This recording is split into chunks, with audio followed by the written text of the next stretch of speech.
form a more perfect union.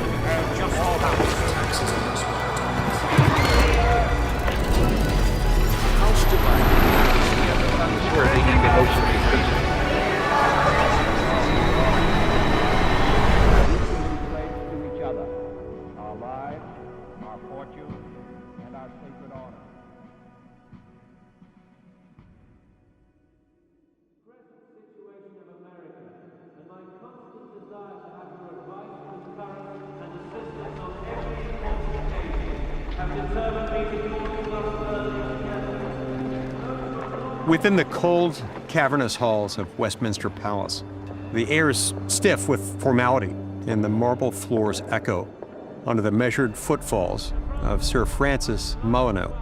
Sir Francis, the seventh of the Molyneux baronets, and a man of noble blood and loyal service, strides purposely across the legislative chambers. He's the gentleman usher of the Black Rod, the ceremonial voice of the crown in Parliament. Upon his shoulder rests a simple yet potent symbol of the sovereign, a slender ebony baton tipped in gold at both ends. For centuries, the usher of the Black Rod has summoned members of the House of Commons to attend to the sovereign in the House of Lords. The year is 1776. The day is October 31st. King George III prepares to address Parliament. Sir Francis approaches the heavy oak doors of the House of Commons when suddenly they slam shut. This is no accident. This symbolic gesture echoes a decades-old precedent, symbolizing the House of Commons' independence from the monarchy. Its exact origins date to the 1640s, when King Charles I's attempt to arrest 5 members of Parliament ignited the English Civil War and cost the king his head. Unfazed, the usher of the Black Rod raises his staff and knocks thrice. With that, the doors swing open and all members rise. The summons is delivered. Mr. Speaker, the King commands this honorable House to attend His Majesty immediately in the House of Lords. At the head of the upper chamber, cloaked in ermine and surrounded by bishops and barons, sits King George III, full-faced, regal, and blankly inscrutable. Just hours earlier, the king had arrived in his grand gold state coach drawn by 8 horses and festooned with gilded carvings. Lions to signify national strength, cherubs to signify divine right, and 4 gleaming figures of Triton, the Greek sea god, to proclaim Britain's naval supremacy. The monarchy's power was often memorialized in symbols, and yet, beneath the pomp and circumstance, the edifice of imperial majesty crumbled. The late British Empire, overextended and over-centralized, suffered under the pressures of factionalism and fiscal ruin. The national debt had nearly doubled by 1763, and interest payments alone devoured over half of the annual budget. Britain's incoherent colonial policies, the sugar interest battling the tea interest, Parliament in the hands of the squirearchy, had degenerated into a bureaucratic charade. No symbol of power could plug the cracks forming in its gilded veneer. Had Westminster governed with more prudence, perhaps 13 colonies across the Atlantic may not have severed all political ties with the crown just months earlier, invoking the right to life, liberty, and the pursuit of happiness, as 56 signers penned their names on the Declaration of Independence. To the king, the colonists were simply deluded by an overly zealous and ill-mannered class of leaders who had openly renounced all allegiance to the crown and all political connection with this country. Yet for decades, the colonists had endured repeated violations of what jurist William Blackstone called the absolute rights of every Englishman. The rights of British subjects, established over centuries of English constitutional history, found their earliest expressions in 1215 with the adoption of Magna Carta. This lineage of liberties had been reinforced in the petition of Rights in 1628 and the English Bill of Rights of 1689. The colonists, as proud Englishmen, were humbly requesting the same protections that they and their forebears had once enjoyed. Instead, for more than a decade, they endured a litany of humiliations and betrayals. Taxes imposed without representation, trade restricted by decree, soldiers quartered in civilian homes, and representative assemblies dissolved by royal order. What began as a dispute over a 3 pence per pound tax on tea had matured into a fundamental contest over the nature of political authority. Whereas the British monarchy asserted divine right and hereditary power, the colonists cast their lot with a radical new creed.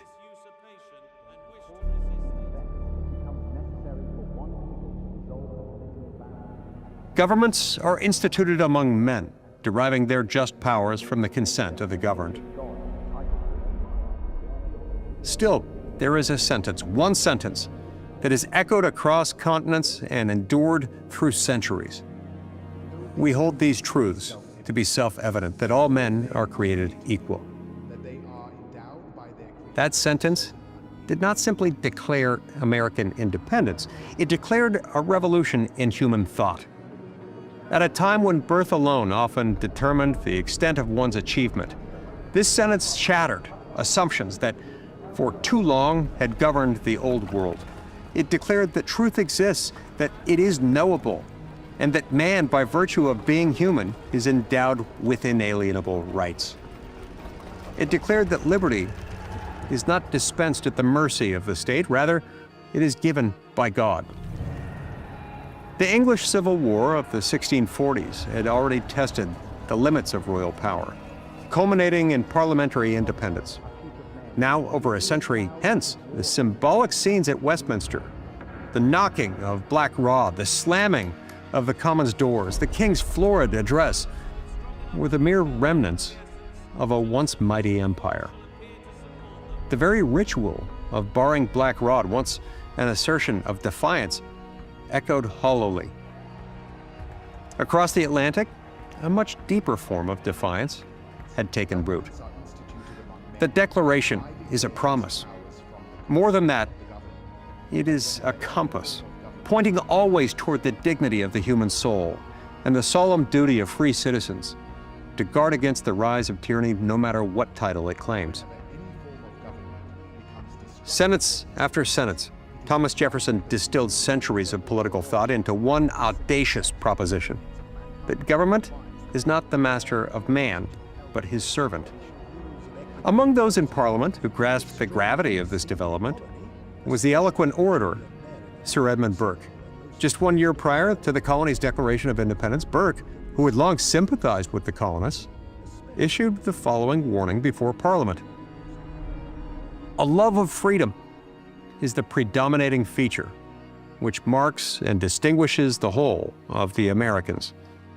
But that love," he added, "rendered them suspicious, restive, and untractable whenever they see the least attempt to wrest from them by force their liberty." Burke understood that the American attachment to freedom was the only advantage worth living for, and he warned that attempts to forcibly suppress this yearning would only deepen the conflict. Upon learning of the Declaration of Independence, Burke was sick at heart, convinced that the moment for reconciliation had passed, and that the empire's map and its future would be irrevocably altered. In the American Insurrectionists, King George faced an existential challenge to the very institution of his kingship and the empire over which he reigned.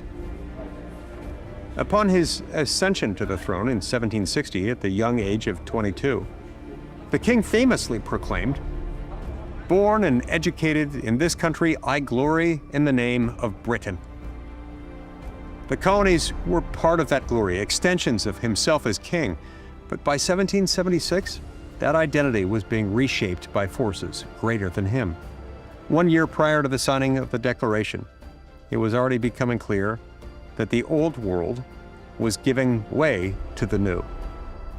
And so, standing before the House of Lords in October 1775, the king had declared, "The rebellious war now levied is manifestly carried on for the purpose of establishing an independent empire, and the object is too important, the spirit of the British nation too high, the resources with which God hath blessed her too numerous to give up so many colonies." In carefully measured but resolute words, King George warned Parliament of the dangers this rebellion posed, not only to the loyal colonies, but to the entire European colonial system.